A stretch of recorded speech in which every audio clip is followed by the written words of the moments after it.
This is video number 3 in our Health, Fitness and Wellbeing Refresher series for January 2020. So today we're talking about sleep and developing a really consistent and healthy sleep routine.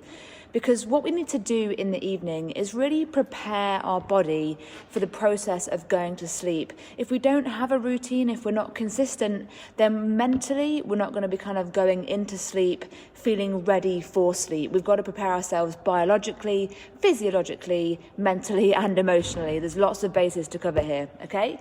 So you need to develop your own evening routine. I can talk you through mine and that might be helpful, but what you really need to do is go away, trial and error the different ideas and make sure that what you do leads you into a nice peaceful and calm sleep.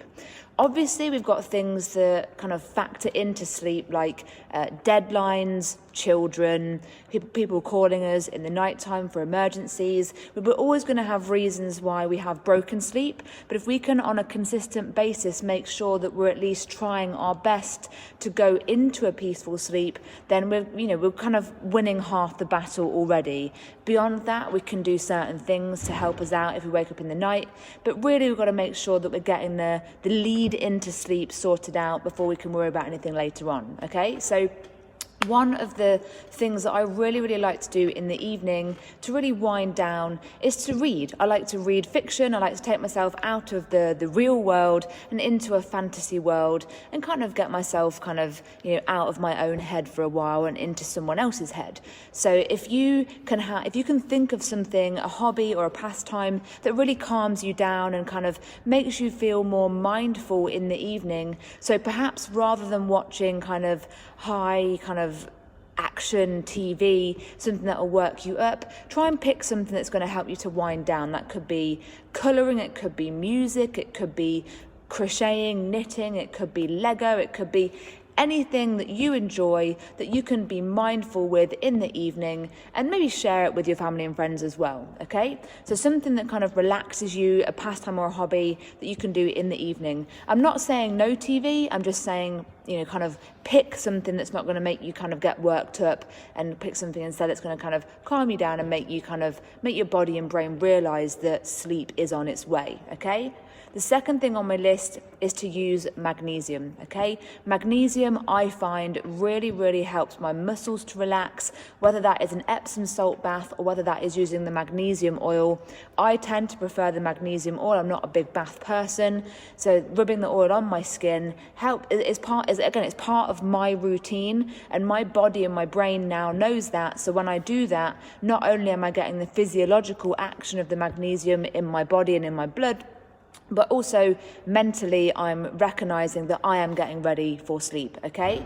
And paired with that, I like to do my Headspace or Calm. So you've got different apps that you can use to make sure that you wind down towards sleep, and they help you to calm down and settle down your nervous system. So downloading those apps and making sure that you use those before bed, I find it really helpful. Sometimes you can listen to a sleep story, sometimes just a short meditation, but just a few minutes of deep breath work paired with that magnesium should really set you up for a good, healthy sleep. Okay, so winding down, using magnesium, having a nice calming pastime, and using Headspace or Calm to relax you physiologically as well. Okay, so that's most of my evening routine down to a T. I tend to try not to eat food too close to bed, especially if I know that I'm having a bigger meal, because I want to be digested and calm again before I lie down to sleep. Okay, so there's some of the things that you can do in the evening. Again, like I said, you need to develop your own routine, but that's typically what I try to do on a daily basis. Sometimes I tend to use something like a chamomile tea or a nighttime tea. They're quite useful. A banana tea also is quite good, and sometimes a little tiny bit of like a little snack before bed if my appetite is driving me to stay awake. But again, you've got to base that on a day-to-day basis and see how you get along, okay? And in terms of in your house, the things you can do, make sure that you've got a dimming system for your lights. You don't want the lights blaring into your eyes. That's going to keep you awake. Trying to minimize uses of devices. Again, the light from the devices is going to keep you awake as well. If you have to be on your devices, blue light blocking glasses tend to be quite good as well. So that stops the kind of the bright lights going into your eyes, and it filters out so that you're not kind of stimulated your brain to stay awake.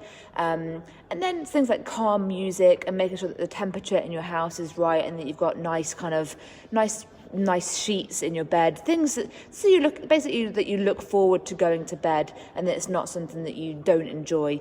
Kind of going to bed should be this kind of good, happy feeling rather than a bit of a chore that you have to do. Okay, so some of the things I also like to do is having a glass of water by my bed and a journal by my bed. So if I find that my mind is still buzzing with ideas, I can write them in my journal and just empty my mind before bed to give me the best chance of feeling calm and kind of collected before I try and fall into sleep and have a nice calming sleep. Okay, so I want you to get started on some of those ideas. Again, develop your own routine. What works for me might not work for you, but bear in mind that trial and error is by far the best way to work out the routine for you.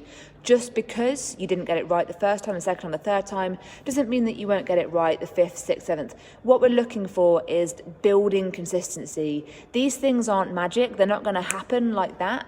That would be amazing if it did, but generally if you've had kind of broken sleep for a while now, it's going to take a while for your body to get used to the idea of having this kind of calm, relaxed environment. But if you can create that and do it consistently, build toward getting better sleep, better quality and better quantity, working toward that kind of holy grail of that 8-hour block of sleep overnight. Okay, so get started with those ones. Come back to me if you've got any questions, and I look forward to hearing about your sleep stories.